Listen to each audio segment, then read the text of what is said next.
सांगली महानगरपालिकेचे विद्यमान आयुक्त शुभम गुप्ता हे आदिवासी प्रकल्प अधिकारी असताना मशीनच्या खरेदी घोटाळ्यामध्ये त्यांनी घोटाळा केल्याचा एक मोठा अहवाल जो सरकारच्या अहवालामध्ये उघड झालेला आहे।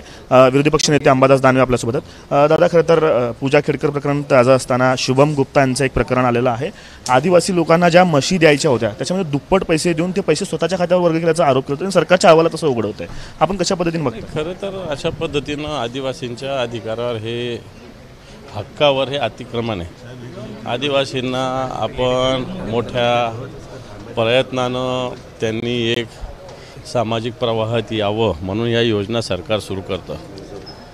एखाद्या साध्या कार्यकर्त्यांनी वगैरे काही केलं तर आपण समजू शकतो, पण मोठ्या अधिकाऱ्याने असं करणं वाटतं आपण कोणत्या दिशेने जातो याचा विचार केला पाहिजे आणि या अधिकारावर कडक कारवाई झाली पाहिजे आणि याच्या काळातल्या पूर्ण कारभाराची चौकशी झाली पाहिजे। अधिकाऱ्यांची खाबुगिरी जी आहे ती सातत्यानं समोर येते, घोटाळे समोर येत आहेत, दिव्यांगांच्या प्रमाणपत्राचा वापर केला जात आहे। सरकारतर्फे अजूनपर्यंत त्याच्यावरती कडक अशा कारवाईची कुठल्याही सूचना मिळत नाहीयेत। काय सांगणं असणार आहे सरकारला? या सरकारकडून अशा कारवाईची अपेक्षा करूच नाही। त्याला एक 3-4 महिन्यांनी आम्हाला सत्तेवर यावं लागेल, त्याच वेळेस या सगळ्या गोष्टी होतील। आपण सत्तेनंतर सगळे चौकशी सगळ्या प्रकरणं बाहेर 100% होणार, 100% या सगळ्या गोष्टी होणार।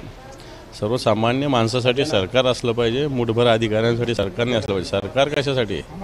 हे कल्याणकारी राज्य आहे, हे काही स्वकल्याणकारी राज्य नाही, जनतेचं कल्याणकारी राज्य आहे।